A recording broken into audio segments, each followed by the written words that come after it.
music concert. Yeah. Yeah, exactly. Um, He believes it's introspective music, and actually, it's a music is such a strong quality. It's really his. it's his way of meditating, huh? Yeah. Yeah. Okay. Here we are. Like tobacco. He believes it's introspective music, and actually, it's a music is such a strong quality. It's really his. It's his way of meditating, huh? Yeah, it kind of balances the guy. You know what I mean? He believes it's introspective music, and actually, the music is such a strong quality. It's really It's his way of meditating, huh? Yeah, it kind of balances the guy. You know what I mean? he believes Like an endless echo. music, and actually, I'll turn it off right now. music is such a strong Okay, man. quality. It's really it's the background music, It's a background Yeah, music. it kind of balances the guy. and that's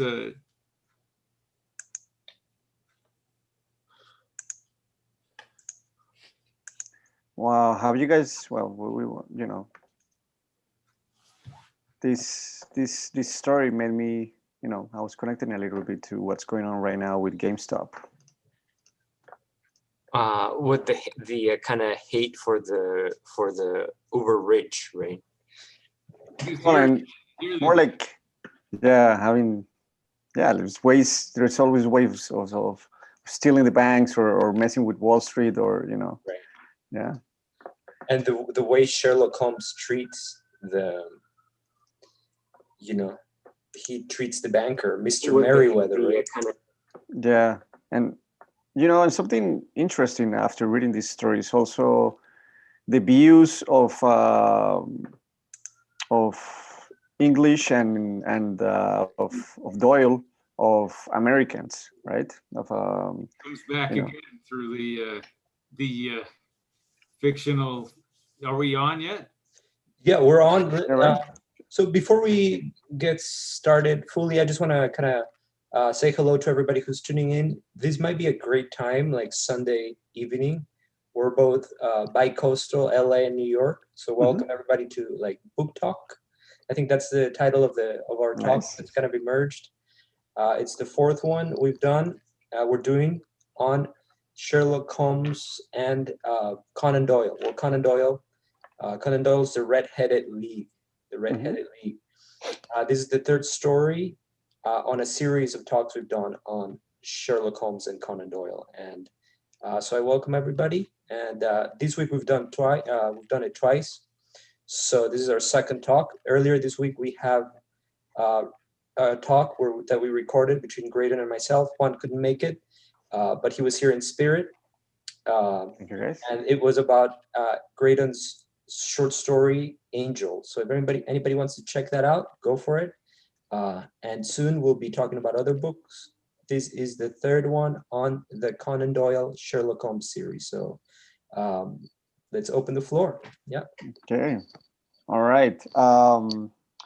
Well, one thing that you can see with the main aspect, comparing it with our previous story about the 5 orange pips, is, you know, in the 5 orange pips we had this grandiose intro of the story, you know, this of the setting of the, but it's a story about the story more. The 5 orange pips is more about the past, right? It's set more, you know, in heavier, and it's more, and it has to be more. It takes us through the past, through you know, and through America. But this story is more in the moment, right? So what I found from the beginning, it's loaded with, you know, 5 orange pips was a lot of descriptions, was a lot of narration, but here the narration, it's happening through dialogue, right? It's a like lot of dialogue, a lot of long dialogues too. Yeah, and you can see here we don't have any, you know, any description of at the beginning of the setting. That happens later, but it's very action and dialogue loaded. You know, the concept is so extraordinary and blue. You know, like a red-headed league. The Red-Headed League. With a map. Go ahead. Contrast to the tragedy we ended with the 5 orange pips of Sherlock Holmes' utter failure to save somebody. He almost, on his hands, he feels he has a murder in his failure to have warned the young man. Right. This is such a contrast in its impact, overall impact. It's one of the most humorous. It's humorous, and it's like almost like open to be read by children more, right? Because like the first one that we read with the man with the twisted lip, that one, you know, some of it took place at a opium den. Sort of. Then the second one was heavy with the murder, right? The murders of the family and like the unhappy ending, and Sherlock Holmes kind of failing. And this one is happier in some ways, right? It's humor. And even and right. Sorry, ready. You were saying that this was Conan Doyle's personal, he considered it his second best when really, I don't know that, by the Strand magazine, and so he had a very high place for this story, which I almost say it's jolly, but not without its bittersweet. Yeah, it's right, and you know, and what I love about this one, it's even Sherlock is in great spirits from the beginning. Right. You know, he welcomes Watson. He's like, you know, like, hey buddy, come here. You know, I have this hilarious case. This is happening. You know, and he's even laughing, even though the redheaded victim is stressed. Sherlock is just having a great time. He's like, I can't believe this is happening. Like he kind of already knows that there's more going on, but he finds it fascinating that his enemy will use humor in his crime as well. You know. Right. Yeah. And you know what he what he makes really clear in this story is how important his work is. You know, for Sherlock Holmes, like when he gets a case, it's like his life takes on meaning. Right. When he doesn't have a case, he's kind of lost and he falls into that kind of depression. Right. And then at the end of the story, even he mentions something that, you know, work so long, life so short, or something like that. Right. He has that new sense of the boredom and all of that stuff. Right. So it's almost like kind of. This is what keeps him alive, right? Solving puzzles. You know, existential almost. Yeah. If trying to summarize briefly, and I think this will help us in our appreciation of a reading of it. Okay, so yeah, that's something that we're going to do from now on. We're going to try to summarize the story so that we can get straight to the point. And I do recommend if I'm going to spill the beans, and if people want to have the illusion of suspense, spoiler alerts. You can spill the beans in a 130-year-old story. All right. The Red-Headed League.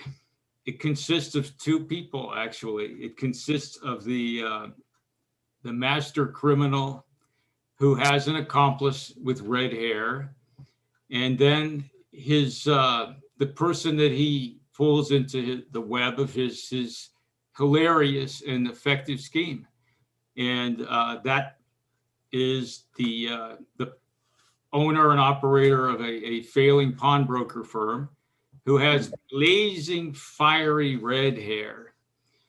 And he is working with an assistant, and his assistant draws to his attention one day. And all of this is told on Baker Street when Holmes urges Watson to stick around. I need you here for this. And the assistant who works for half wage at the pawn shop that's failing. It used to have two assistants before then. This young man brings it to the attention of Mr. Jabed Wilson. He is the victim of this and the one who is coming to Holmes with help. Look at this ad in the newspaper. There's a eccentric millionaire who himself was redheaded, and he is the benefactor of something called the Red-Headed League. And there are a limited number of memberships.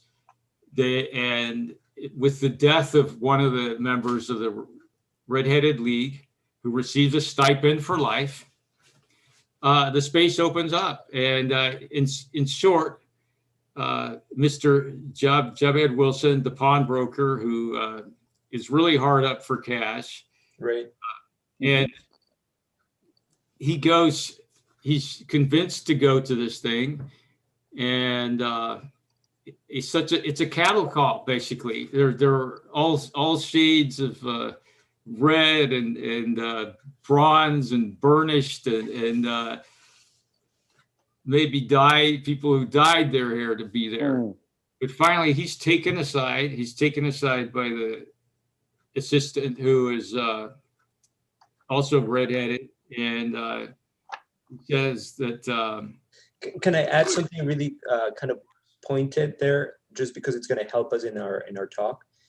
The person giving away the money is an American millionaire. It's American. So there's another American there. Another American, right. Mr. Hopkins, right? William Morris was he's the one that set the fund for that. Exactly. So there's this whole kind of the pawnbroker. It's so absurd at the face. Even the pawnbroker, who is called not overly bright, he has ambitions, and he just at the last moment says, "Oh well, I'm just gonna go anyway." It doesn't, there's something here that, and right away he's taken in, because it's shows him through the whole crowd. You are perfect. You have that blazing. It would be a shame not to just take you right in, because you're it. You're the guy. The blazing red hair, and oh, by the way, this is for the. Are you married? And he says, no. Oh, well, that is quite a shame. This is for the propagation and support of redheads. And that may be a problem, but you know what? We're going to give you a break. So they psychologically mess with him, right? By telling him you almost didn't get it, but you're actually getting to go. It's just copy the encyclopedia, right? Exactly. What's the light work that you're supposed to do to get your 4 pounds for 4 hours of work a day? It's sitting down in an office. One of the rules is you have to stay in that the red-haired league's office for 4 hours. Cannot leave. You stay there, and the light work is to copy from the beginning articles from the Encyclopedia Britannica.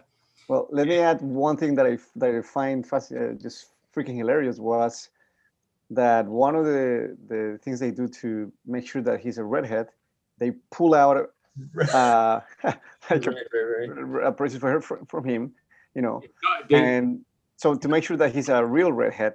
And what I found hilarious is that not only they do that, but they say in the dialogue, they say, "Sir, your eyes are, you seem to be crying." It's like, you just pull out my hair, Yeah. It's again just humor, right? Yeah, it's funny, and it's just like, this, we have to be so careful, it creates such an allure for this obscure honor. And so the pawnbroker is coming to explain the real dilemma that has happened. And the eight weeks passed. And that's very clue to this.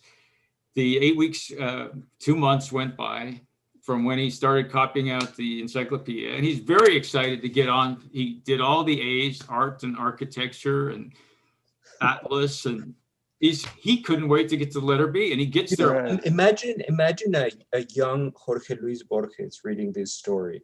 Somebody's copying the encyclopedia, and how his brain is just on fire, Like the cool thing, I just want to interject is, it's like Conan Doyle is such a well-balanced writer that he's got the child story, right? He's got the philosophical, almost commentary on the nature of work. right? And the nature of clerk work, bureaus and all of this stuff, right? Like red tape and point. It's almost existential in a kind of a Kafkian way, you know, just copying a encyclopedia.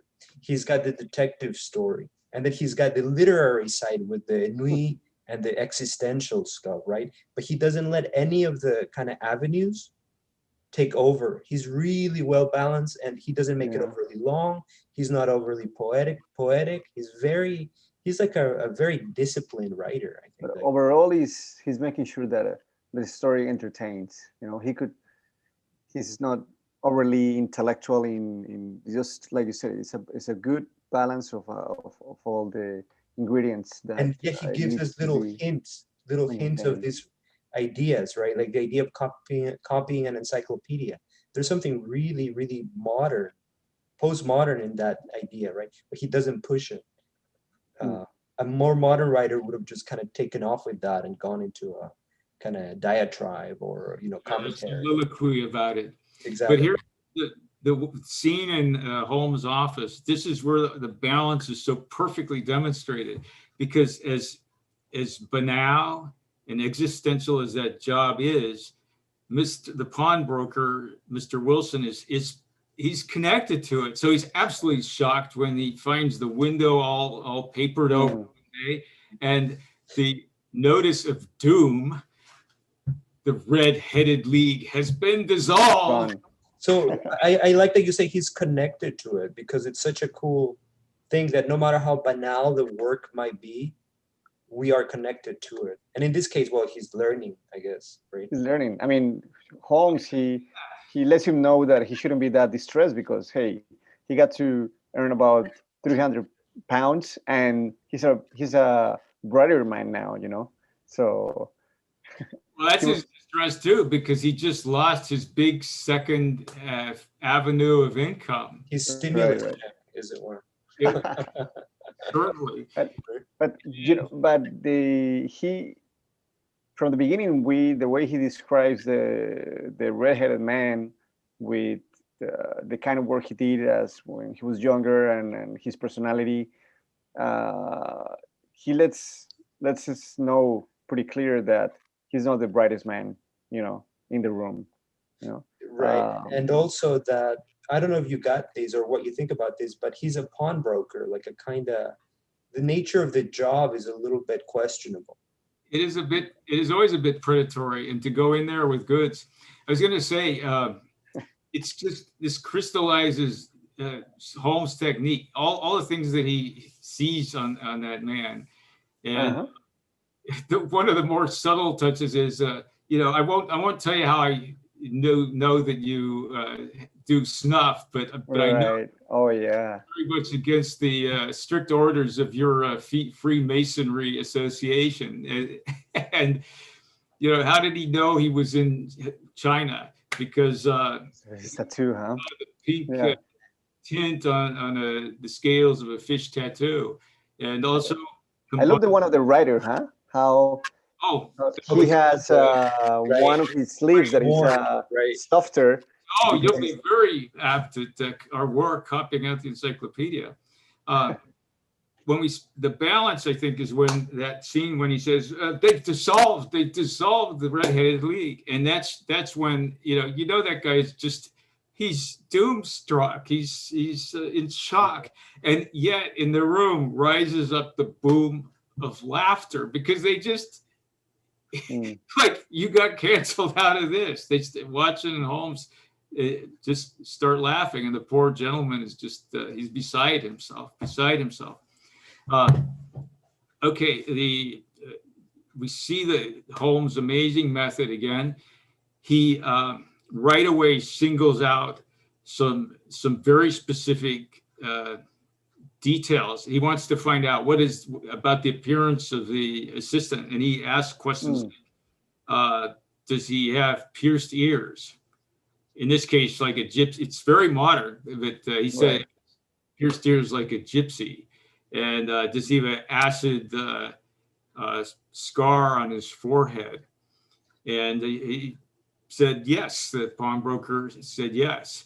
And at that point, this is when Holmes and Watson decide to go in action and pay an actual visual.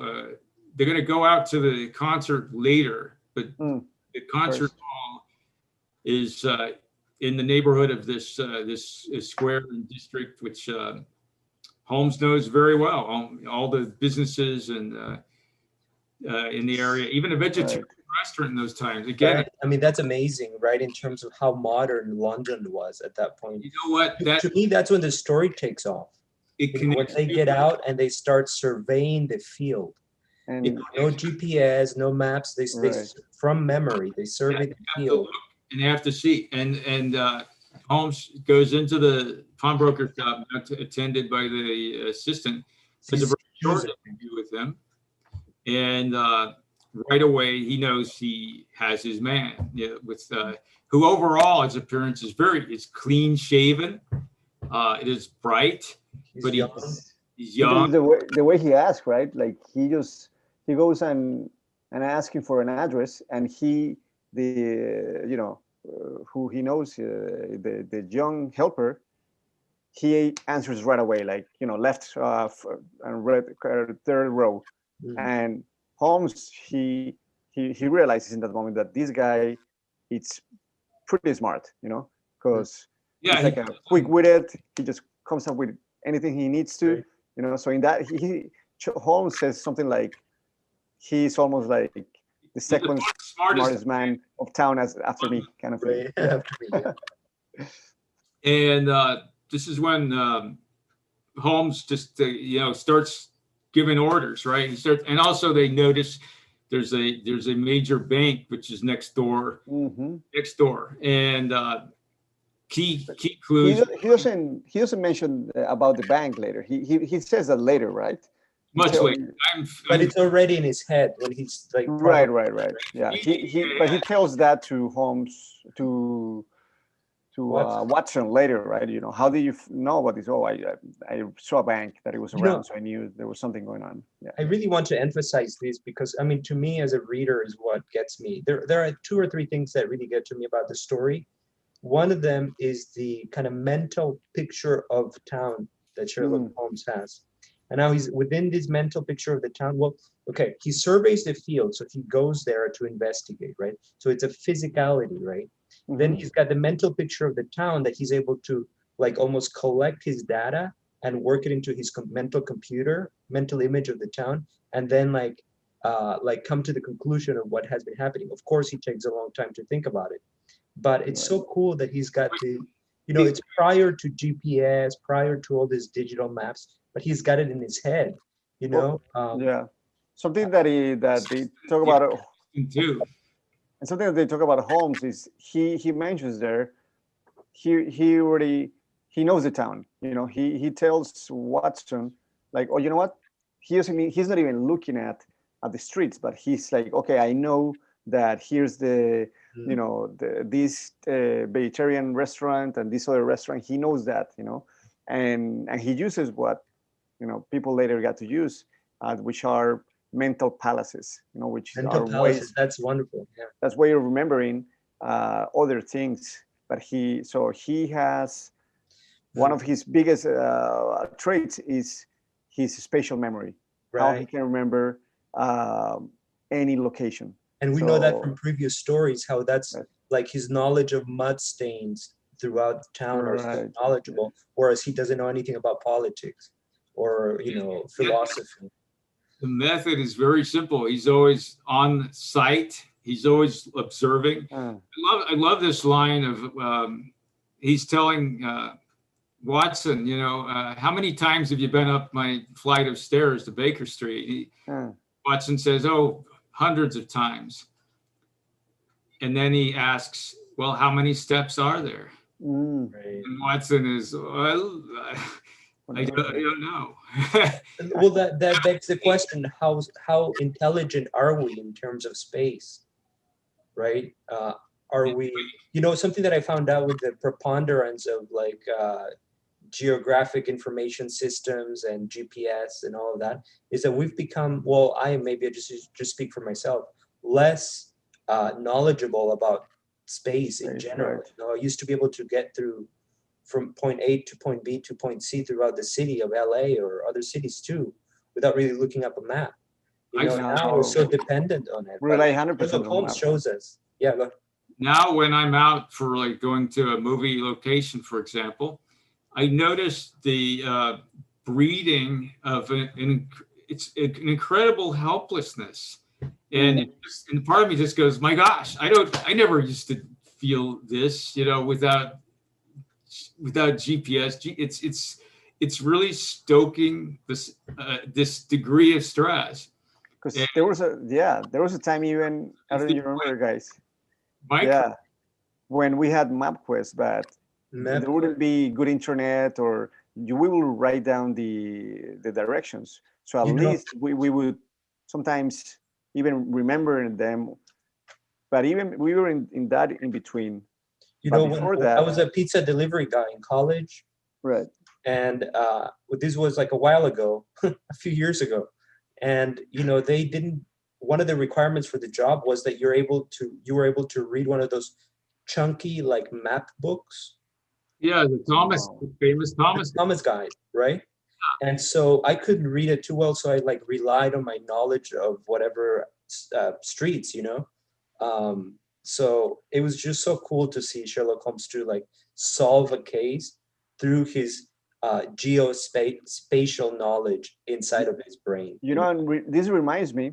There's a book that I recommend that is called Moonwalking with Einstein, and basically is this New York Times writer that he goes and research about memory masters Mm, and just people that they have amazing memory, and he goes to London, and because there are these hundreds of studies about how London cab drivers, they have amazing memory, because, well, I don't know now, but before, say 5-10 years ago, cabbies from there, they know the city by heart, Right. and they have to take tests about this, about somebody tells him like, oh, tell me to Baker Street, and blah, blah, takes you right away, no time for even pressing the Google, like the address in Google Maps, They almost so do a PhD. The taxis must do a virtual PhD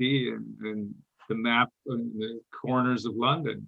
And right. also for a while there, Juan David, you were very much into like memory techniques, right? Yeah, Uh, I mean, I still do, and like the the funny thing is that, palaces inside of right, your brain and yeah, creating different chambers where you can put different things, right? yeah, Uh, and the interesting thing is that in a lot of these memory research papers and books, they mention uh, Sherlock Holmes' mm, memory palace technique. That he uses that really? technique for finding out stories, but for his memory. Mm. Um, so this makes me, think about how much Conan Doyle knew about memory palaces. I'm sure he knew a lot because he was a medical student, and all medical students, they use memory techniques to be able to remember all they have to remember. You know, So there's a writer called a Catholic priest named Matteo Ricci who went to China in the I want to say 16th century. right, he wrote a book, right? He wrote a book, and Yeah, that was very much related to like this how do you call it, mnemonic, mnemonics, mnemonic yeah, devices. Yeah, devices, right? And it's yeah. He's known for having written one of the first. Um, you know, I mean, I'll tell you quick about why it's called a memory palace. Thank Uh, you, David.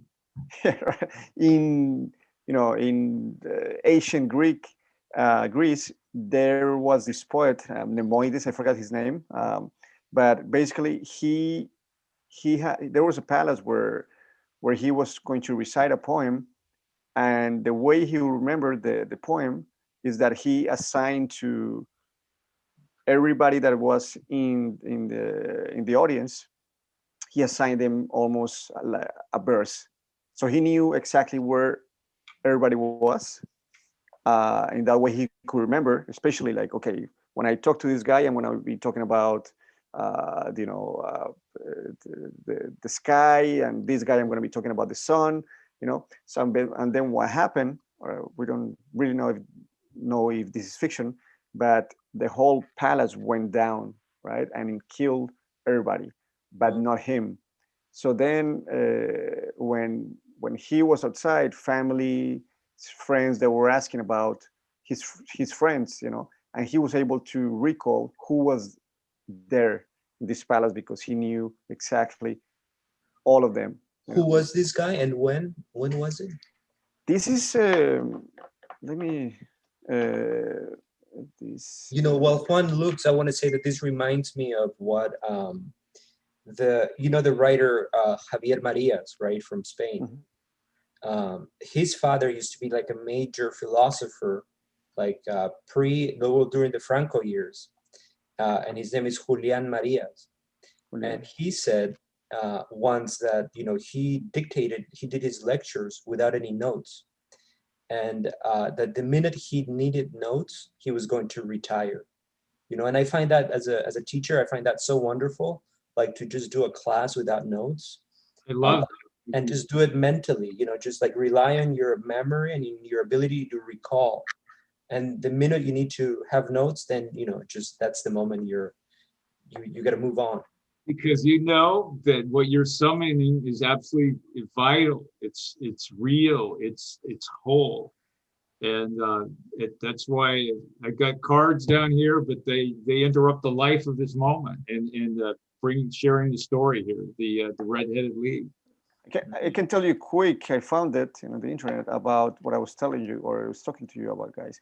So basically, it says the Roman Cicero described the memory palace technique in his writings on rhetoric called De Oratore. In De Oratore, Cicero claims that his memory palace method originated from the Greek poet Simonides. Simonides was commissioned to recite a poem praising a group of nobles at a banquet. After the recitation, Simonides left the hall, and shortly after, the edifice collapsed and killed all the people in the banquet. The bodies were so badly mangled, not even close relatives could identify the corpses of their own people. However, Simonides was able to identify each of the corpses by name based on their location. Based on this experience, Simonides devised the memory palace technique. So that's like Roman. Right. So like Roman times, Cicero, like what, 300, 400, something like that, right? Christian. Cicero is 55 before Christ.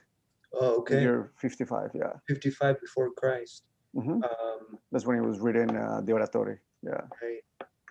Okay, so Just again the Greek fear that this thing writing is coming into being and it's going to erode our memory. It almost seems like it was born in that period when memory was the human computer was and soul. That was the thing. Yeah, who said that? Plato, right? It's Plato was against writing. I mean, I could be wrong. I'm just relying on my frail memory. Plato, yeah. I think it was Plato, right? I feel there was more than one writer that had. But he said that it was going to mess up our memories. We had Homer, the legendary Homer of Iliad and the Odyssey. Of course, these were completely recited and had these rich details. And I know some people would say, well, that would undermine the historical, the true value of it. But I consider almost like with every recitation and retelling, it almost it's the gold. The gold is manifest from humans and the music and the language and the geography. And but to go back to Sherlock Holmes, it's like in this story, he helps his memory palace or his memory geography. He brings in the details about the story or the case and is able to make sense of it in his head and say, okay, so if there's a bank over there and the guy looks like he's been digging, then 2 + 2 = 4. Yeah. Therefore, that's what's happening. like, I guess what I'm trying to get at is like he uses his geography or space knowledge and his factual knowledge, and that's how he comes at a conclusion that is a plausible conclusion. You know what I mean? It's like the best of both worlds, physical and mental. And I feel that once he went to the location, he was more confirming what his theory, what he already had, what he thought really happened, and then he just went right away, like, okay, I know this is the location. Yeah, this is what's happening. Right, there's something going on here because he already knew, Yeah. Right. Above all, he went to see the mud stains on the knees of the assistant. And we know that he's a complete expert on that. Sure. And further, the feature is that the pawnbroker shared. He's always downstairs working on photography in the. That's interesting that they brought a camera and a photography, because it's so early on, Look how modern it is. Yeah. Vegetarian restaurant. Right. Bankers, pawnbrokers, it's here's the ears. We have China. Ears. Tattoos. Yeah. I mean, what else are we lacking? Like a iPod or something? What else do we need? Yeah, and what is interesting is again, as you were saying. Well, I want to maybe should we finish letting Grady summarize the story? Summary is more like a retelling. Right. Yeah. It accelerates, and you see, it's the extreme languor of Holmes, like when he listens to music, that dreamy state, and when he gets into just this furious burning energy, and that's there's a point when he says after he instructs Watson, he says, bring a gun tonight, bring a gun. I'm going to see you at 10 o'clock. And that's like so cool. I'm sorry, can I just? I know I'm interjecting again, but in a lot of the French New Wave movies, they always have this thing where like the criminal or the cop or whatever calls his friend and says like, okay, I got something tonight, bring a gun. Right. It's all set up. And it's here too, with Sherlock Holmes and Watson. It's like, come over, but bring a gun. And I find that so almost like edgy in that kind of hard-boiled way. Yeah. Interesting thing. Yeah. And we know we're in action, and meet with a cop and the kind of sad, thin-faced man with a disgustingly respectable long coat. That's the banker. No portrait of happiness. Exactly. Right. Is it Mr. Merriweather? Mr. Merriweather. He's not very merry, right? No, he's quite the opposite. And he's quite worried, and he now reveals that there's a great when they go to, they all like beeline to the bank, and the banker is sitting on a crate there, and Holmes tells them that we must wait for 1 hour, which seems like it's the torture of it is described. How that hour. Remind me again. Why is that again? Why does that happen again? They're waiting for the guys to come into the bank. But he waits for 1 hour in particular because that's his calculation as to how long it's going to take. So they for them to arrive through, and the banker meanwhile sits on the crate, which is full of French like millions in bullion coins, and he knew that would be the object. So this is when they had the gold standard, right? Well, not only the gold standard, but coins that. But I wonder what kind of coins there were. You know what I mean? They're called Napoleons. Napoleons, French gold coins, right? Yeah.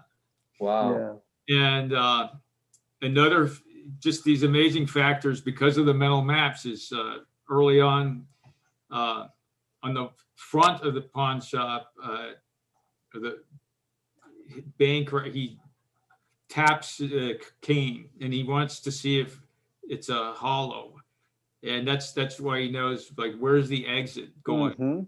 And when they get inside, it's by the sound. He deduces by the hollow sound basically which direction they're going to arrive in.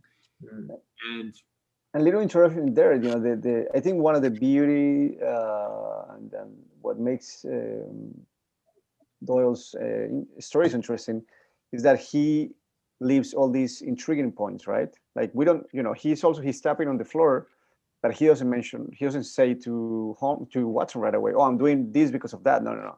He just leaves it there. So in our mind, we also stay like, why did he do that, right? Working it out with him, you know, it's like such a respect for the reader to like. Right. So we're also intrigued until the end, and then at the end we get the price of waiting and expecting, but we also make in our minds, you know. I mean, I guess the beauty with this and what makes it so fascinating is that every reader, you know, Pat probably said, oh, he's doing the thing in the floor because he wants to know the wood. Maybe, you know, everybody.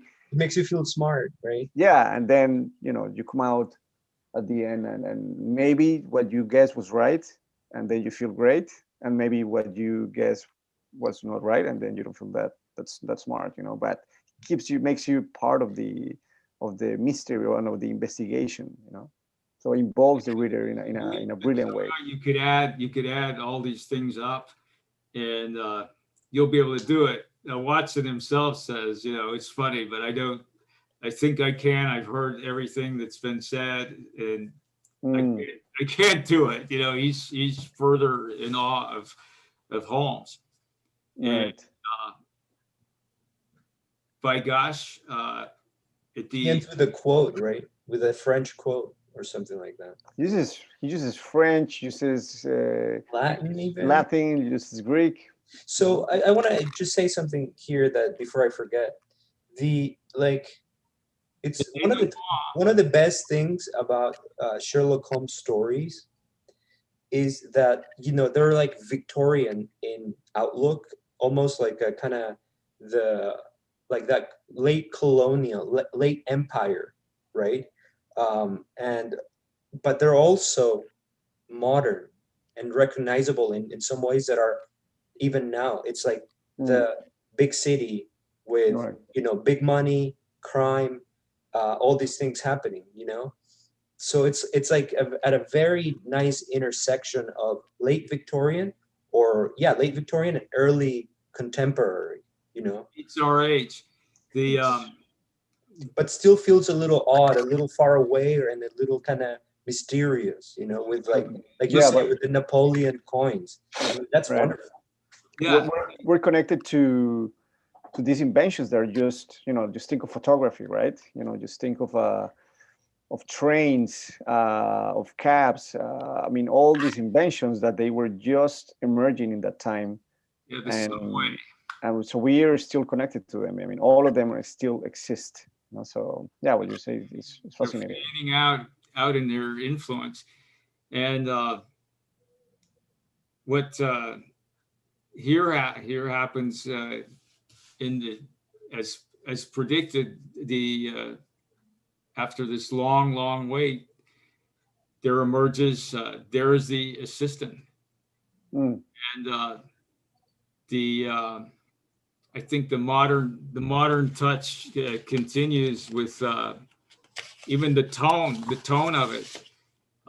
And the assistant is followed by his red-haired, the guy from The Office who was first interviewed the pawnbroker. They appear, and right, it's no use John Clay. That's the real name of this guy, who turns out to be a master criminal. He's described as a thief, a murderer, a counterfeiter, a forger. And actually, the cop who accompanied them and who's rather dismissive of Sherlock Holmes's skills, he says, "You have the making of a detective. You know, you have your methods." But that policeman also admits that he's been craving for years to grab this character, this young, clean-shaven, nice looking man named John Clay, master criminal, and he's every bit a master of his job as is Sherlock Holmes. Yeah, like Scotland Yard is always painted in a kind of foolish light. So in that sense, Sherlock Holmes is always like looking down on the cops. And he's such an outlaw, in a way, an outlaw, not in a negative, thieving way, but an outlaw of like not going by the rules. The great thing is that they know how brilliant he is, and they know that they depend on him, so, and they trust him. So just right in the moment when he decided he knew what was happening, he called, Scotland Yard, connected with the banker, and they all were there. I mean, they rely on him, and he's able to put these two guys in a dark room for 1 hour. So they need him, but they also hate his guts because he's better than he's like this smart asshole, just eccentric drug addict. But they need him. They know that no matter how, but they hate his methods, but he gets it done. And also, Sherlock Holmes is always like sort of equally misanthropic. You know what I mean? It goes against everybody. So when he talks to Merriweather, there's something like, I forget exactly, but he says something like, you might be a big time banker, but we're not in your bank here. We're like solving this case. So like, shut the hell up. Not exactly in those words, but it's like kind of as a reader, it's kind of so cool to see him he fires against everybody when he feels like. I feel, and he's just makes this kind of he's above class and all that. For him, he doesn't really matter. It's intellect, geometry, almost like the geometry of thought or whatever. And because the banker then tells him like, I'm amazed with what you did. How can I reward you? And Holmes is just, all right, I'll get some money from you guys, but I don't really care. I never really care about you guys about this. It was more about the criminal. Yeah, and he does get the detail of his expenses. He does everything. I'm just gonna take you'll cover my expenses. I'll send you guys just the bill, but that's fine. But you know what? It's because to him solving a crime solves his ennui, his existential boredom, and he's given to these depressive states, which is very much sort of in tune when we think of these like very highly intelligent people. Sometimes they have a tendency to withdraw and to not interact because it's not as stimulating for them, because nothing's going to be as stimulating as solving a murder, I mean, you find all these students, right, that they when they stay at normal schools and not advanced for them, many of them fall into depression because they, whatever they're doing is not rewarded, is not pushing them, so. Conan Doyle, the writer, already knew the type. And I wonder where, probably being him a medical doctor, where was his inspiration to make Holmes depressive? He knew probably a lot of these types of characters, but his own background was really tough. Right. Yeah. With his alcoholic father. But did Holmes see his father as a failure?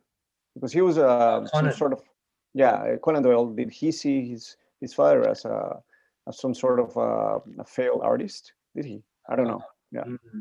Yeah, he was, and then fell to drink and ended up what was his shame was his father. Asylum, right? Well, but we know that when he came back from college, he had to turn in his own father to the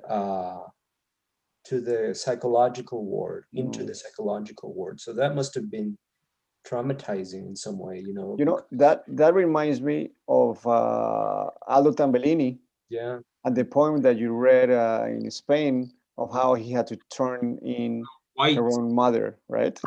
Right, man. That's That's the a guilt yeah. that Conan Doyle must have felt. You know, is something Yeah. that we can see in Tambellini too. You know, who passed away late last year. You know, but he always talked. Well, to us, he talked about it. You know, and it was a shock.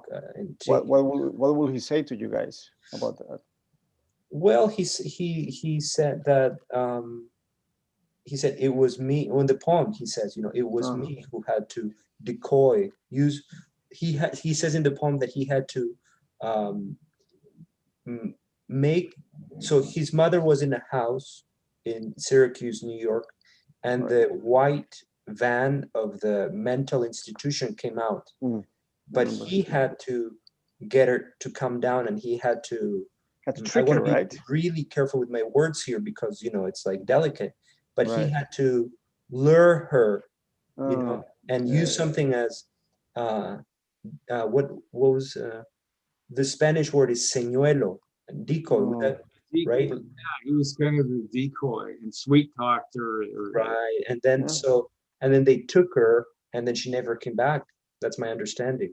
It's such a heaviness, and yeah, definitely that's him. But you know, but it's wonderful that you bring that up, because if we look at Aldo Tambellini's own relationship to that event, we can perhaps, because it's only human and we're all human and we might act differently, but you know, at the end of the day, you know, so we can only imagine what Conan Doyle must have felt, even though it was, you know, his father was a raging alcoholic, as they say. What Conan Doyle must have felt to, being that he's a doctor cures, you know. So, but when you're turning somebody in, it's like, how far gone are they, you know, and are they going to hurt them more or not? But Conan Doyle was such a like an old style gentleman that I don't think he would have allowed himself the luxury of complaining. You know what I mean? Luxury of right. He did what he could at the moment, and somehow it would color.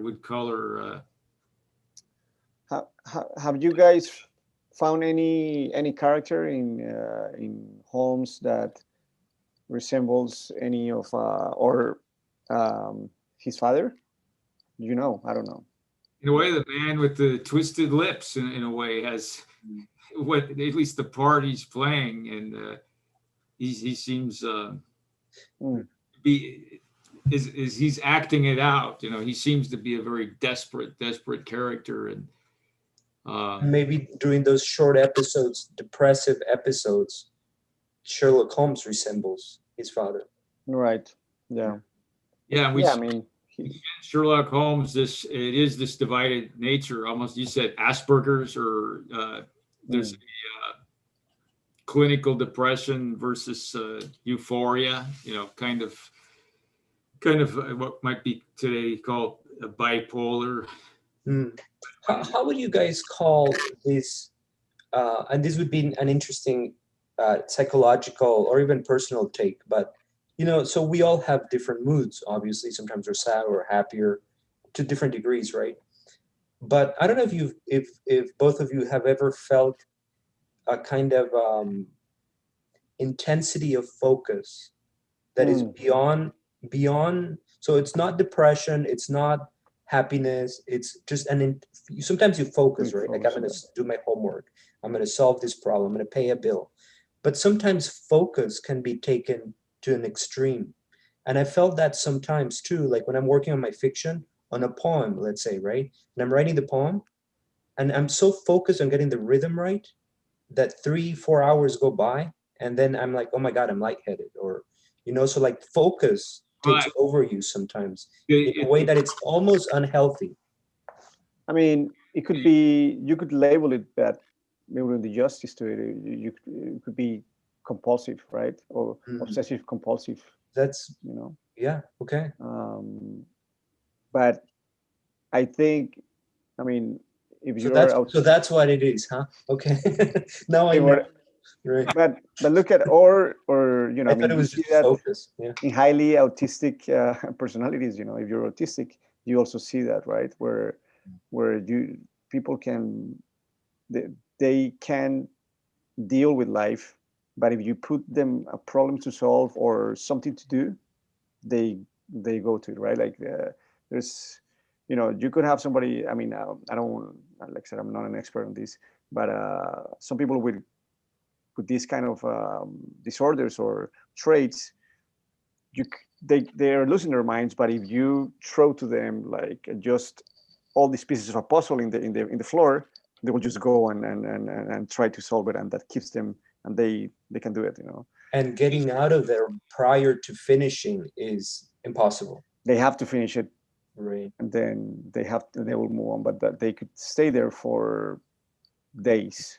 So what I find so wonderful about this story is that Sherlock Holmes like stops in the middle to go to the whatchamacallit, to the concert, you know? Right. Uh, You know, but this, you see that Conan Doyle, I mean, he modeled Sherlock Holmes from different traits. mm, But one thing that you can see is that Holmes, he's a high level, almost mental athlete. You know, where he's not somebody with a disorder, compulsive, where he's just going all the way, but he knows that for his brain to function, he has to combine work and rest, you know, which is brilliant, you know, because you see many characters we have in literature or TV, they just do something, but mm. they never show them as Rest. going and taking a break, going to a restaurant. So It's wonderful, true to, yeah, he gets his break with smoking shag tobacco, or his pipes. That's a very wonderful way. And You then know, like with the man with the twisted lip, right? playing, He yeah, sat in like how do you call it? In yogi pose throughout the entire night smoking to for solve hours. the case. He finished it and we got his. I want to like talk a bit about the culprit here in this story because we see these two sides there, and the culprit, who's every bit a master of his profession, the young criminal named John Clay. He has this wonderfully divided character because at one point the cop says, you know, you never know what he's going to be doing. You know, he's doing a bank heist in Sussex, and then right. next week he's raising funds for an orphanage. So Uh-huh. so there's a little bit of admiration for this Right. guy too, right? They're Like when you described all of the things that he was, I was like, oh my God, he sounds really kind of And we cool in some ways. we realize, you know, we from the beginning we find out that he's royalty, right? Which Holmes uses that as humor, you know, when he orders him to go into Yeah, he's prison in a very royal way. Yeah. he his royal blood. Yeah, get your filthy hands off me, says. But he Yeah. doesn't even say it with that amount of intensity. It's more just like, get your filthy hands off me, cop. Yeah. And he tells Holmes tells him, you have no chance at all. And he says, so I see, with utmost coolness. We know he's a cool cat, you know. You know, that reminds me of Planet of the Apes, the movie. Get your hands off of me, you damn dirty ape. Yeah. And, you know, but going back a little bit, I was thinking about, you know, Holmes being able to take time for leisure, to rest. You see this now in a lot of books, but also in a lot of films, how you have two detectives. They are working on a case, and something happened. Maybe they even went to a crime and somebody got killed, and they are very stressed. And what is fascinating, some of my favorite detective movies, they say, you know what, let's go and let's have a hamburger, let's have a pizza, because we need to just, you know, chill. And the beautiful thing is that when they're having that burger or that pizza, they start talking about their families, right? For a moment we get to know about we leave the heavy stuff for a moment, and we know about their families, but at the same time, that also helps them to get clarity into the case. They're talking about something, and they're like, you know what? How come he also had that color in his shirt? So you need to step away from the case exactly in order to come back to the case. Yeah, with fresher eyes. And also with there's a fresher eyes, dynamic between the different kind of brain powers that both of these guys have, right? Different focus, which they bounce off each other, and it's definitely the best way to handle a nagging riddle or crime, or maybe a story problem, is just, hey, walk away and get on to talk to somebody, take a walk around the block, like say have a hamburger. Let's yeah. just in the do you mind if we went to that particular point of when they take a break? I wanted to just go there for a sec. Maybe here it is. Let me see if we can pull it up here. Well, it's even Holmes there is described as actually not beyond a musician. He's described also as a composer. Actually, that's an interesting. Right. Yeah, I forgot about that. Yeah. Let's see if I can pull it up here. Where is it? Yeah, but I think it's more done. We okay. travel by underground. Oh, look at that! They traveled by underground. Right, but you have the subway now. So. Right. So that was so cool. Right? Tells us a lot about the times. It makes you think, like, it makes me think of London with such admiration, because I think of any other city, and how they were at that time, and it's like, and especially in that time, what is fascinating is that English and Londoners, we have this view of them as very sophisticated compared to Americans, that they were more a little bit as these uncivilized people. They are like these criminals, or they may be wealthy, but they are not. Yeah, like these wealthy. In the level of Londoners, which in that time they were highly educated. So refined as the cliche would have it. I mean, we have it until today, of course, right? Jack the Ripper. I mean, so here I found the paragraph. Let me see if I can read it. My friend was an enthusiastic musician, being himself not only a very capable performer, but a composer of no ordinary merit. All the afternoon, he sat in the stalls, wrapped in the most perfect happiness, gently waving his long, thin fingers in time to the music, while his gently smiling face and his languid, dreamy eyes were as unlike those of Holmes, the sleuth hound. Holmes, the relentless, keen-witted, ready-handed criminal agent, as it was possible to conceive. In his singular character, the dual nature alternatively asserted itself, and his extreme exactness and astuteness represented, as I have often thought, the reaction against the poetic and contemplative mood which occasionally predominated in him. So in his singular character, the dual nature was like the opposite, right? Like his poetic and contemplative mood, which occasionally predominated in him. The swing of his nature took him from extreme languor to devouring energy. And as I knew well, he was never so truly formidable as when for days on end he had been lounging in his armchair amid his improvisations and his black leather editions. Then it was that the lust of the chase would suddenly come upon him, and that his brilliant reasoning power would rise to the level of intuition. Until those who were unacquainted with his methods would look askance at him as on a man whose knowledge was not that of other mortals. When I saw him that afternoon so enwrapped in the music of St. James Hall, I felt that an evil time might be coming upon those whom he had set himself to hunt down. I think it's so cool. That's wonderful, really well written prediction that he's moving in for his suspect. So he thinks he's like, when he's super quiet and chill, that's when like you're waiting for the storm of focus and action, Yeah. The way he And describes him, it's almost with such admiration and love, like fraternal love.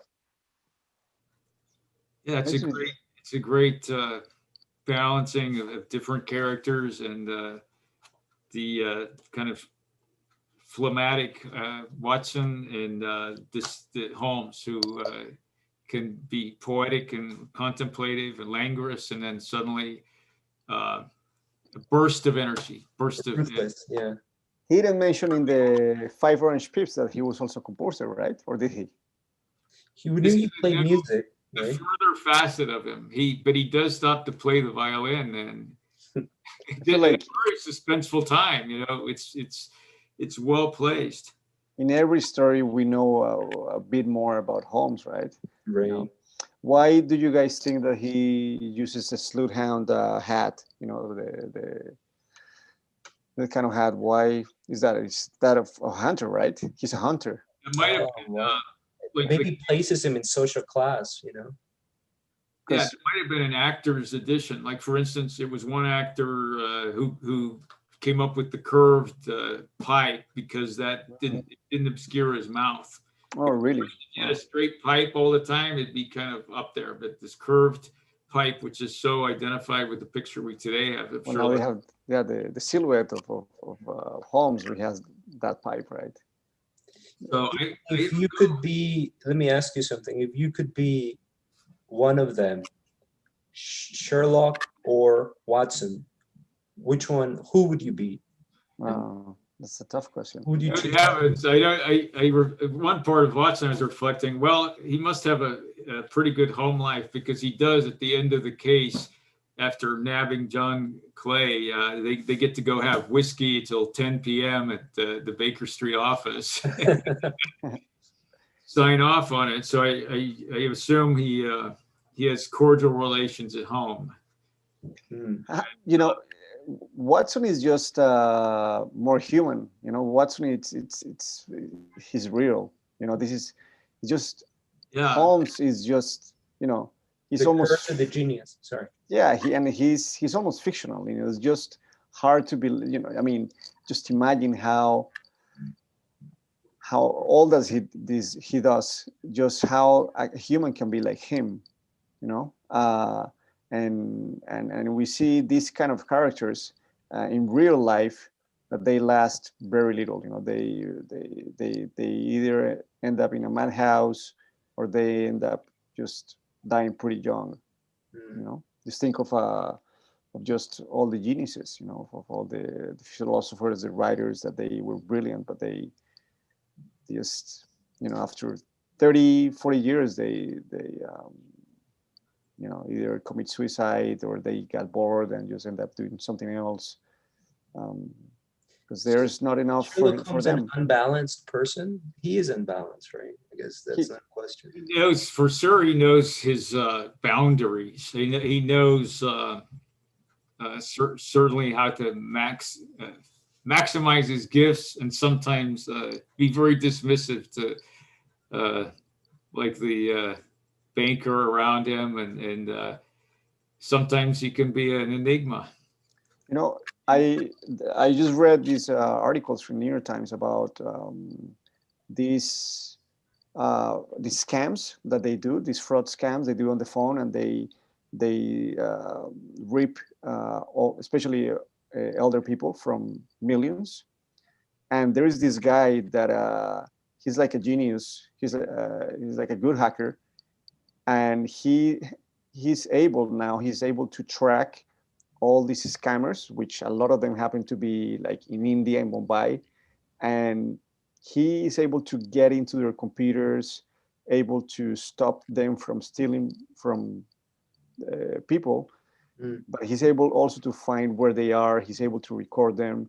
So this guy is like the modern Sherlock Holmes, because he's able to just with his with hacking, with his own techniques, with his control, he catches these guys, but he does it from his room. Very Sometimes much the manifestation, because what we know about Holmes really is throughout our conversation tonight. I'm thinking he's one of those early people who lived at arm's length with life. He lives preferably virtually. right. Yeah, it's all at home. Virtually meaning in his head. His head, exactly. Yeah, in his head, or fiction and the facts he has in his head. I don't think. Let's not forget he's a boxer too and a swordsman, right? right. Yeah, not a philosopher, but he's a well. I mean, just this is my question. How would you guys see Sherlock Holmes today? Who, describe to me, what would you see? How, physically, mentally, is he like this guy, inside a room, just not living, or you guys see No, him? not really. I don't see him as unhealthy. Or going He's better than places. that. He goes. He definitely has to go on the field observing, and what he said to. Remember that we have the internet. We have a lot of things that he will do outside. He can just do it at home, Because to me, the essential quality of the Sherlock Holmes kind of mindset is the one that in which, for example, he doesn't know anything about philosophy or politics, right? But he knows everything about his job. So to me, the essential quality of the Sherlock Holmes life is that man who is not focused on like outside elements, but who, and this is almost like a very British or English quality of like, focus on your trade and be distrustful of outside abstractions.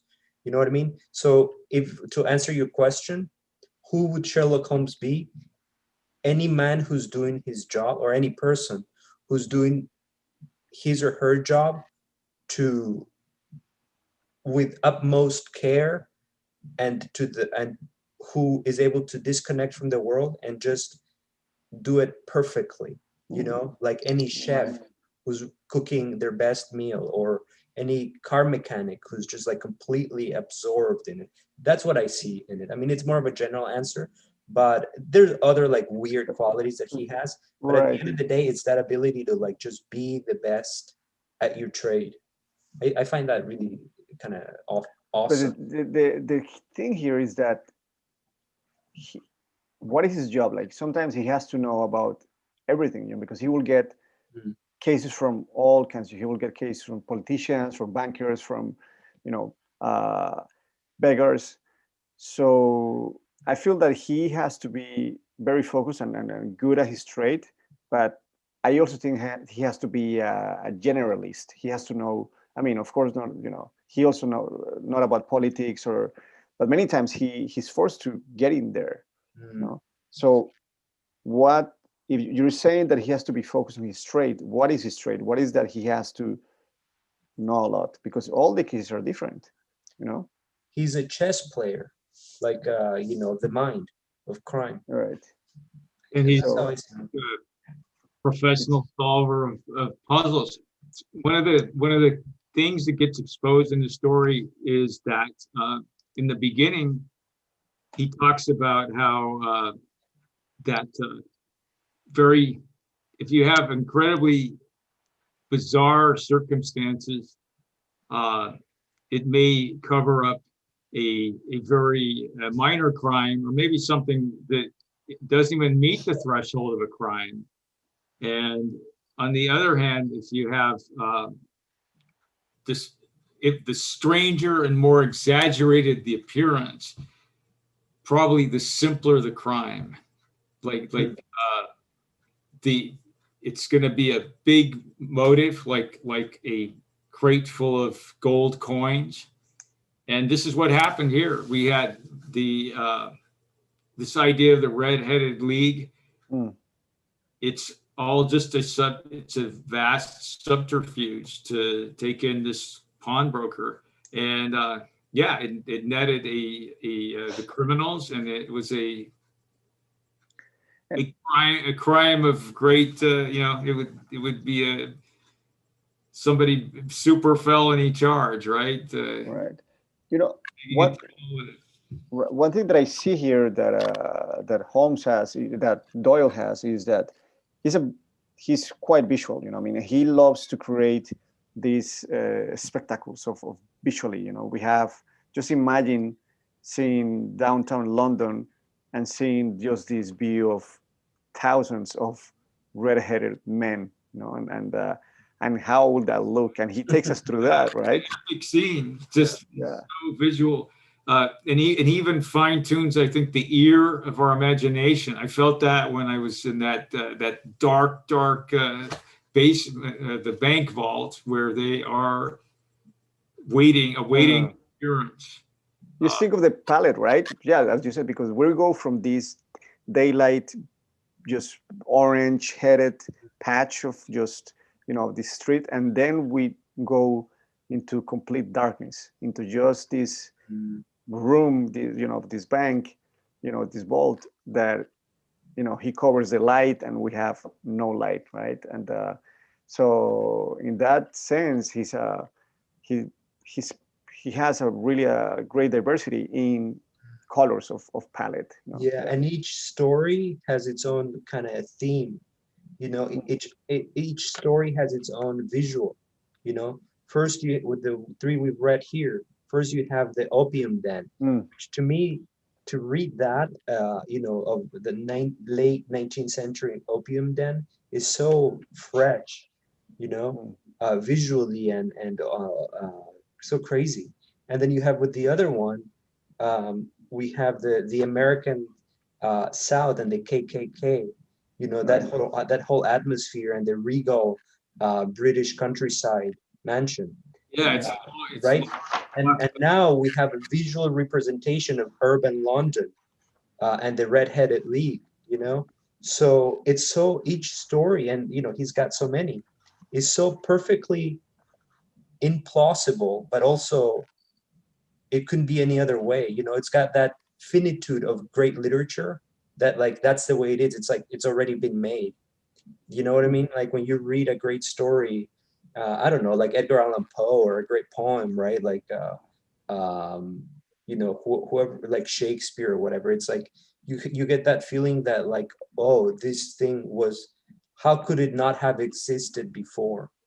It seems like it's just always been. That's what that is what I get, especially from like the Red-Headed League, and coming up with a summary beforehand, which thanks for that, by the way. Thank you, Reddy.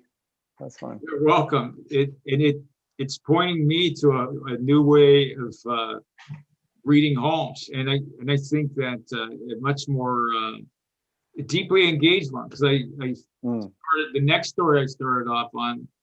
I try to follow what Holmes told Watson, that his failure, Watson's failure is you see, but you don't observe.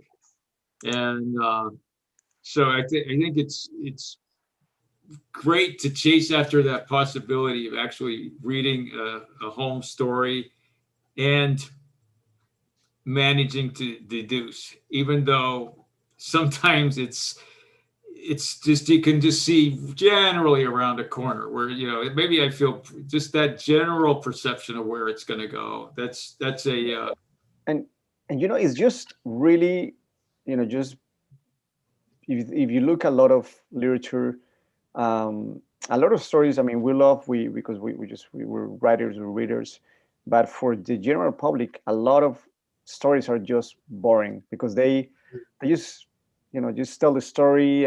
But this is like, we feel like if we just got into a song, like a friend's house, and like, hey, you gotta listen to this, come here, we're talking about, so he engages us in, and it's so amazing because at these times he uses every tool he has, like just dialogue and timing, and then he uses clips of newspapers, and we also get to see the like a different text.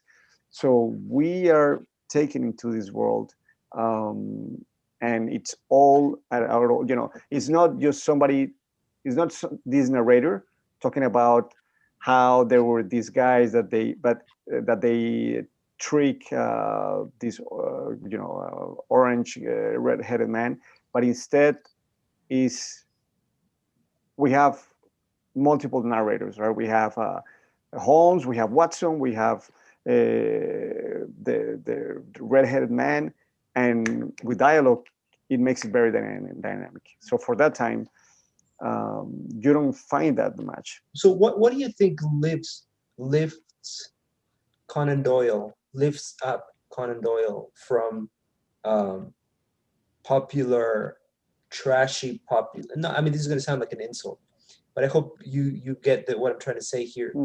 You know, because a lot of stories that are kind of popular or like written with the public in mind sometimes are lesser in quality. And I think we can agree that Conan Doyle is like good literature, you know? Right. But yet at the same time, it's popular and even like a young person's, I mean, anybody could enjoy it, but what is it that lifts Conan Doyle to the level of? I think is what you said at the beginning. It's a great balance in between in being it's coherent. It's poetical in the moments that we need it to be. You know, it's intellectual. It has a historic subtext. You know, we get to know about America. We get to know about the banks. It has the right ingredients, you know, because if you find other stories that they are just flashy, right? They're just about cops, guns, and boom, boom, boom, go, right? Or self-consciously smart, you know. Or here we have the humane aspects about characters. It makes it fun, but at the same time, it connects to us. Like I said, we get to relate to the characters of the story. That if you see, a dragnet or a lot of this is just, it's like reading a newspaper, right? Oh, the cop did this and the bandit did that, and then we go. We're not there with them. So I think it's the involvement Conan, that we have with them and the intellectual aspects about it. Yeah. Conan Doyle, he consistently fertilizes the brain.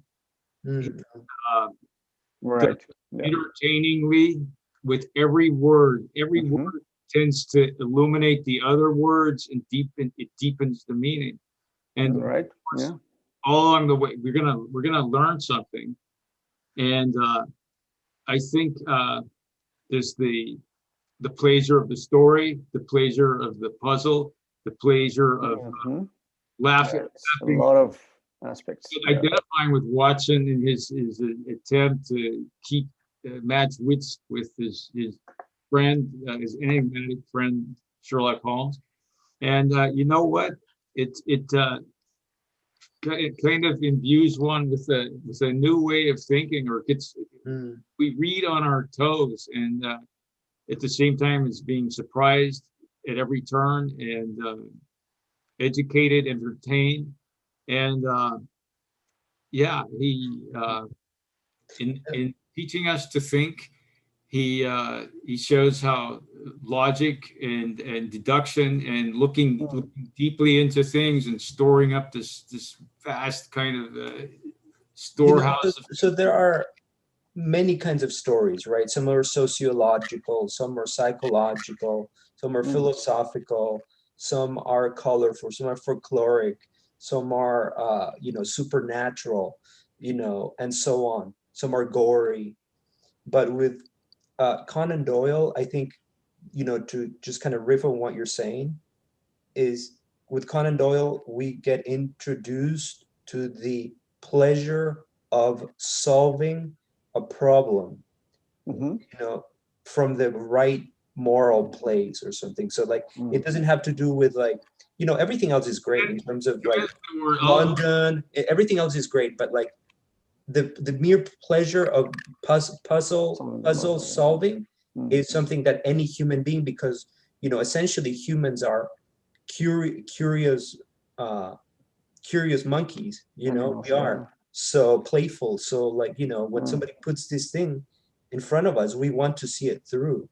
You want it, The you know, Curious and Monkeys. This is the curious thing about the Curious Monkeys.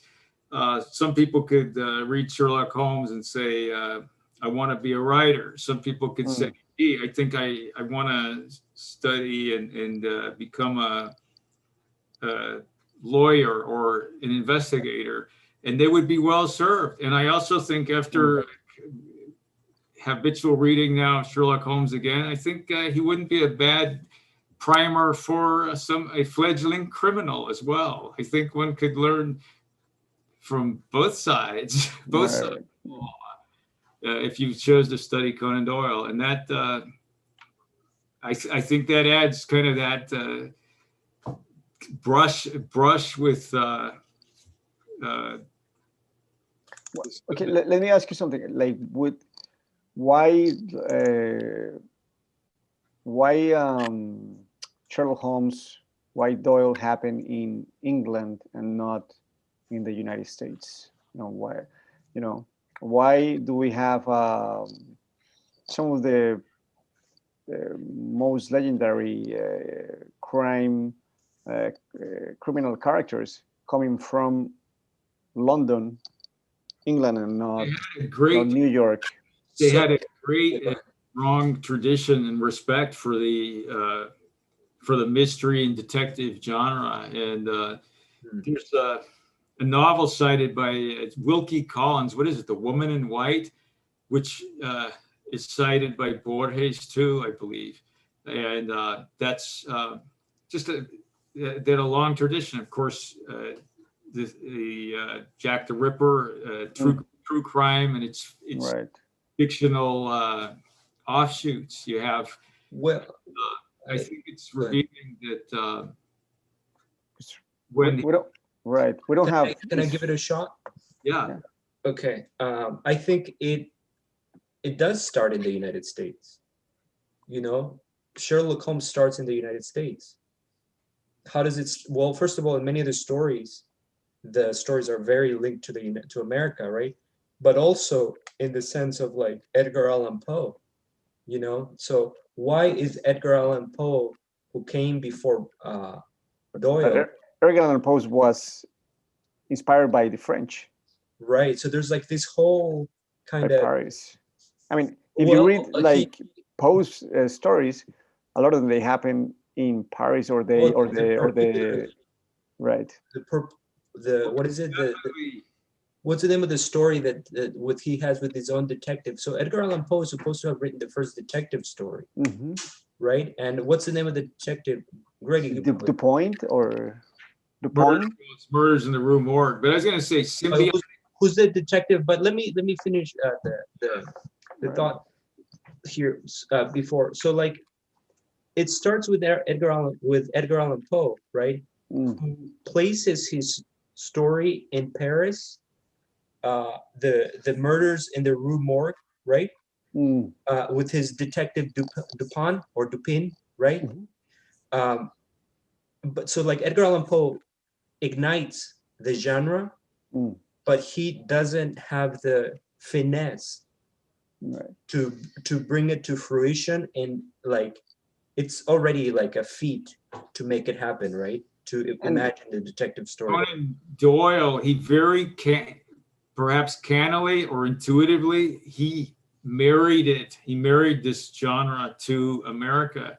Right. He took it from there, but he cooked it in England, with all its because ingredients. I mean, So because most why does it stories are in take place England? London? Well, it starts in the United States, but it really comes to a fruition with Sherlock Holmes in London. In London, I mean, that's what I'd say. It certainly helped create an allegiance and a connection, a deep bond from all these exotic things such as the Mormonism and the eccentric millionaire from Lebanon, Pennsylvania, who creates the Red-Headed League. This con by the master young criminal, and it gives it's cool. You get to breathe both airs, right? Foggy, smoggy London, and the raw and wild and bizarre and violent. Savannah, Georgia. Right. But overall, I think in that time, and still now, but people were fascinated with London and just the mysteries of London and the darkness of it, and how now even sometimes we look at New York before London was just this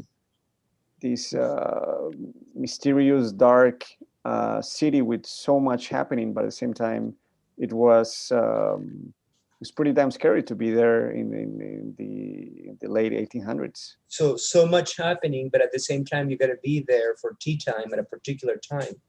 You know what I mean? So like the tradition is there so strong, but then you have the craziness of the major city. Yeah. Can I say something? Like towards the end of the story, Sherlock Holmes makes a claim or makes a statement that I find really fascinating, and I just want to point it out here. So you guys can see this, right, where the screen is showing. It says, so he gets told, "You reasoned it out beautifully." I exclaimed in unfeigned admiration. "It is so long a chain, and yet every link rings true." And then Sherlock Holmes comes with this. Right. What you meant, yeah. In Spanish, we would call it lapidario. It's a statement that, like, and not only that, but he answered Johnny, almost like, okay, I finished this. What am I going to do now? Because I already solved this one. So I need something else. Otherwise, it saved me from ennui, he answered Johnny. "Alas, I already feel it closing in upon me. My life is this is it. My life is spent in one long effort to escape from the commonplaces of existence. The little problems help me to do so." And then he adds to that, shrugging his shoulders, right? All this wonderful body language. Man is nothing. The work is everything. I'm not even going to attempt the French, but l'homme c'est whatever, right? Nous c'est tout, right? Some critics, they read it as that Holmes does not. He's not a publicity hound. He doesn't want the spotlight. He's all about the work. But look at this statement. My life is spent in one long effort to escape from the commonplaces of existence. Quoting Flaubert, that's like really kind of up here, Yeah, and it's Holmes being, just.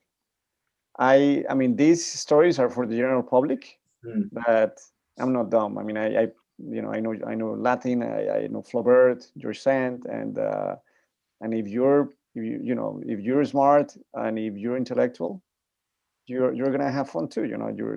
This is not only for for just people reading it in the subway. It's gonna lift them up and have them look up Flaubert and Because I had to, and I even found out for some reason it's paraphrased. It isn't the original, actually. So really? It's off by a word, and dare I say, but it's attributed to Holmes anyway. Holmes. It's interesting. I think they were the audience were of course English, but Londoners, but I think American. I would love to research on that, but I think the audience were mostly Americans from. Well, they loved reading Howard Dickens. They waited for the episodes to come over to New York. And so I can imagine there was a ready-made public for the latest adventure of Sherlock Holmes. And to think that he thought Sherlock Holmes was his lesser creation, and that that is baffling but also so cool, almost Sherlockian. Like, oh yeah, I wrote Sherlock Holmes. Now let's kill him and let's move on to historical fiction. What is the opinion, or do you know of Borges about Doyle or Sherlock Holmes? He is really high up there. Oh yeah. In fact, you can see the influence. One of the first things that I saw were those descriptions of the like what he says in the story, there's a labyrinthine section of lights or whatever, and then we emerged on whatever street. I mean, those descriptions are like, and also the mental landscapes and the solving, all of that. Borges loved Sherlock Holmes. The story's full of little things. Incidentally, Borges had a British grandma, right, who or introduced him to that world of English reading, I believe, before Spanish even. And is there something at the end where in Holmes' office there's a diamond ring? His office is a diamond ring. Yeah, and it's a gift from. It's just a little nugget. It's it's almost a Kafkaesque window onto infinity, or in this case, what we imagine it could be. But he points out that he did a case for the monarch, the royal family of Holland, but it was so sensitive that even Holmes could never divulge what it was about to his dear friend. In this, it's just this little infinite parable, a window onto infinity or depravity. We're left, we'll never know what it is, unless maybe there's a later story about the royal family. And these are things that I know Borges admired. He calls Kafka. He was always creating models, patterns of infinity. Do we have any criticisms against these stories? I mean, I can think of one, but I'm curious of whether you guys. I mean, we have we have put him up. Modern morality, maybe. Which I always find is it's very difficult. Like you can't turn morals of a time into a fashion to be thrown out with the spring collection next year. But he does. Holmes does make a statement that he dismisses that this could be a vulgar. He says something about a vulgar. If it was a female who was involved. It would be some tawdry, vulgar affair. This must be a crime. He kind of makes this division, and no, but I mean criticisms from you to Conan Doyle, as to what are there any shortcomings to the Sherlock Holmes stories? What are the weak parts? The weak part is his. And but he shores it up, because the weak part is making plausible that he's able to perfectly time the arrival at the end of the excavation of 2 months. But I'm thinking more big picture in general. What are do you have any? Yeah, I mean, I would say that which is also one of the things that I find it more fascinating, but at the same time it could also it can become quite mechanic, is sometimes the structure of the stories. How we have always the beginning of Watson saying how fascinating is this new story. Okay, great, and they're fascinating, and they were hooked. But then we read the next one, and he says this one is fascinating also. So sometimes we are we stop believing Watson about how great story, or about how great can be Holmes in some stories. I'm talking about when you read 3 or 4 in a row, you start to find these patterns that they. But I find that satisfying as a reader. It is, because you get to know. Okay, now he's going to go into talking about the crime, or now he's going to, you find the pattern of him just almost telling Watson or the client himself or herself about him, about who he is, where he's coming from. That I can, you can always tell when he's going to say that. But we need that, right? We need to know. It's so comforting. It's a television before there was television. We go back to this familiar set, this friendship. Yes. And the defect with if I could point to one, it's unavoidable. I think it's unavoidable for the pleasurable release and discovery that fuels our interest in the arriving at the end of the case. That is that Holmes holds a lot of cards. He always holds a lot of cards in terms of knowledge, in terms, by the way, I did publish a study on Chinese tattooing.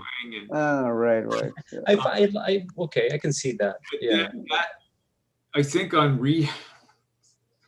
that quibble on rereading these stories and rereading them, that it vanishes. I think it's so fascinating to read one of these stories, not one time, but 3 times. Right. Yeah. Or You always find small details. And it heightens, in a way, it heightens the suspense for me to know from the beginning that, by the way, was there any clues this time you picked on this one, this story of the red-haired league? Did you on the way pick up, something leap out at you? Oh, that's a clue.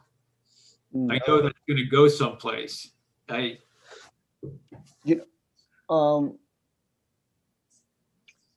was thinking with that, something that,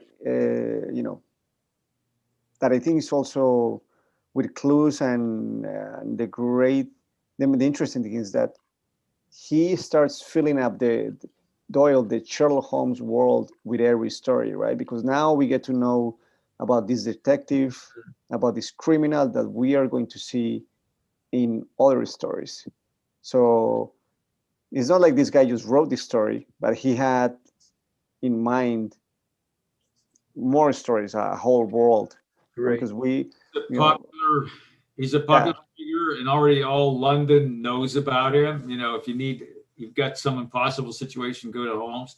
His existence is it brings us. It's in the realm of Don Quixote, who eventually, he becomes talked about, and he's a celebrated figure in his time. And I think you also have the 2 characters with that dynamic, Sancho and Quixote, and you also have definitely a author who wanted to stay apart from his creation, and I think that's great. That he doesn't. So that might be a little bit of a. It's a very fruitful comparison: Sancho and Quixote and Watson and Holmes.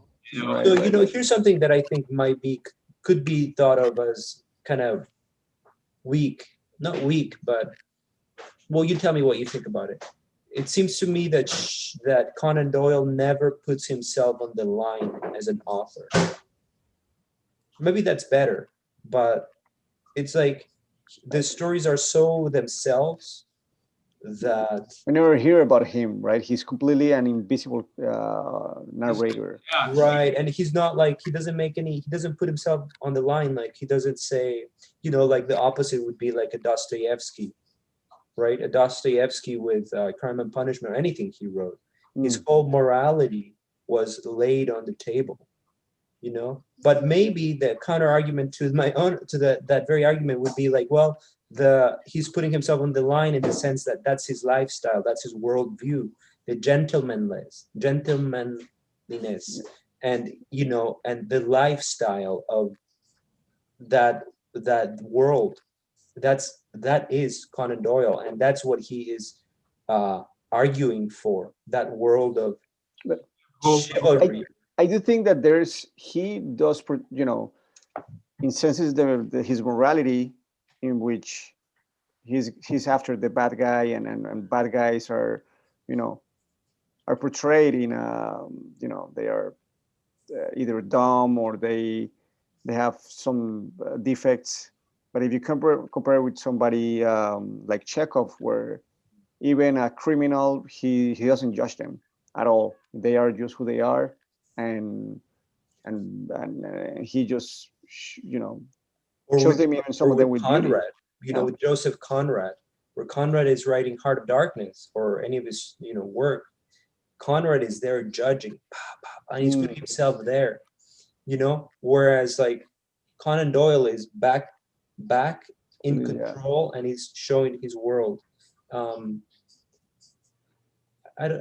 of me really likes that actually too, but I can see why it might not feel dangerous. I think it's way more difficult to do what Doyle is doing, which is just stepping back and just telling the story, not getting in the way, compared to, I mean, they're great, Dostoevsky, Conrad, but they are they are part of it, right? I mean, that's why we love them too, because they're part of it. But don't you feel like the modern sense, reader demands that the writer put himself on the line, like the way Dostoevsky and Conrad and but the Kafka thing is, did? I think it depends on the kind of novel we're looking at. I mean, when it comes to Sherlock, we're not there for Doyle, right? We're there for Sherlock and for his brilliancy, right? So, as when we read something from Dostoevsky, we want to know half, almost part of his mind, know what he thinks about this crime, right? He's trying to solve the puzzle of human morality, right? We know with so many writers, we really want to know what they feel about these different aspects of life, So in other words, I feel like somebody like Nietzsche never touched Conan Doyle. Because it's completely objective, like, in a way. Like Kierkegaard, Nietzsche, that avenue. They're questioning and struggling with existence, right? Some conclusions exist, wrestling with it deeply, and it seems it's absent from Conan Doyle. We the reader fill it in, but it's not absent from Sherlock Holmes. You know what I mean? I mean, in Sherlock, do you feel? I feel like Holmes is kind of a amoral, kind of has a kind of a hollow. There's a hollow part to him.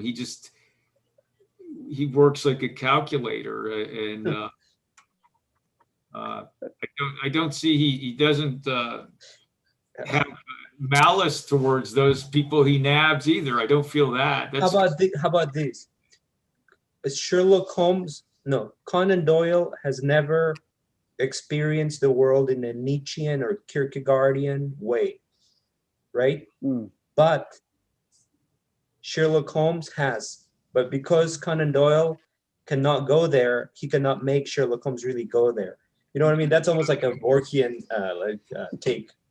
I feel, actually, I feel that Conan Doyle, having been a doctor, he knows and he portrays it through Sherlock Holmes, the fragileness of life, right? He talks through to Sherlock how life is a moment, and we can die or not. It's commonplaces where I'm looking for the fun parts, but life just goes on. Yeah, if you think about what it is to be a doctor, you're a party to life and death and health, and you can maybe have make a flaw in a literature class, for example, but that flaw will not result in. I'm sure, as a medical man, definitely faced the gravity of it, and as an unsuccessful medical man and a much more successful man of letters. Well, but as a medical man, he knows where health is, where health lies. So that's his MO. This is healthy. This is unhealthy. That's it. Right. But you find a lot of doctors, and makes me think of the Plague, or a novel.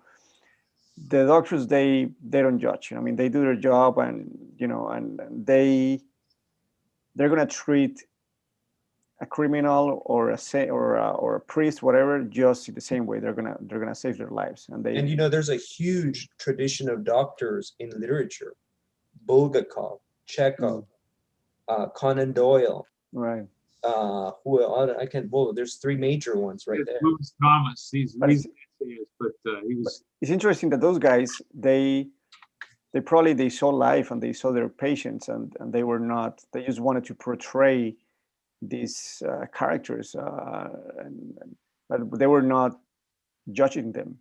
Yeah, knowledge of the body gives you maybe a kind of distance from it, from You're clinical, you know. exactly. They're painting something, but they are not judging or being part of one of them, longing for one of them. You know, they're just. Whereas opposed to the pure artiste, you know, like an Andre Gide, Roberto Bolaño, you know. They are the character, you know. They are like, it's everything is poetry and morality and whatnot. Yeah. You can go off on flights.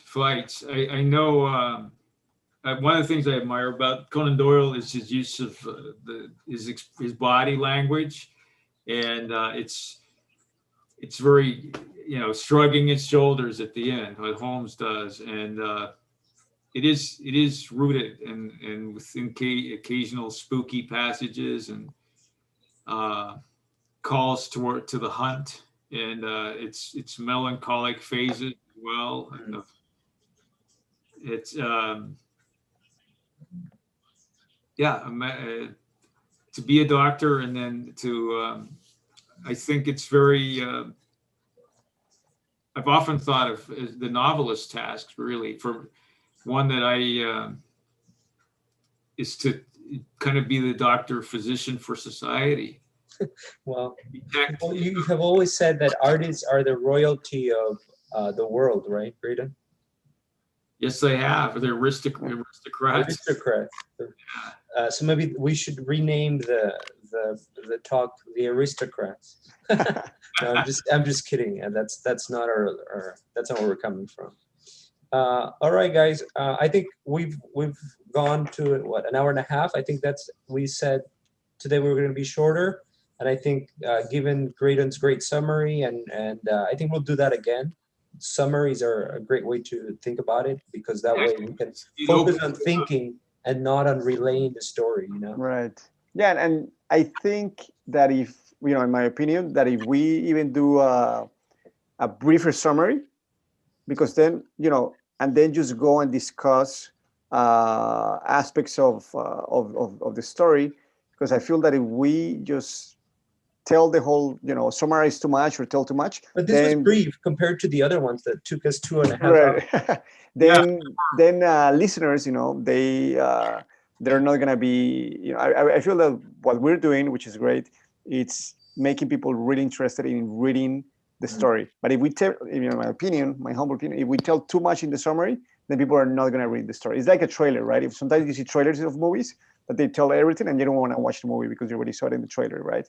But just I gotta say, very consciously went completely cross current, and I said, I'm gonna spill the beans because I feel right. Yeah.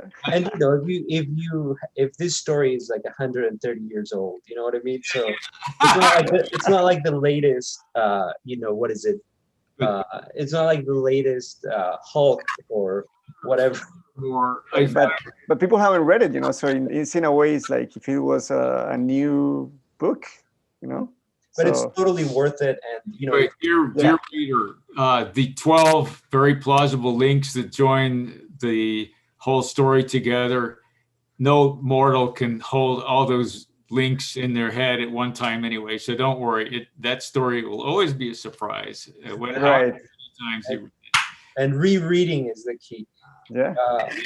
I don't know if we're going to do another Conan Doyle soon, or we're just going to go into something else, but do expect another video from us in about a week.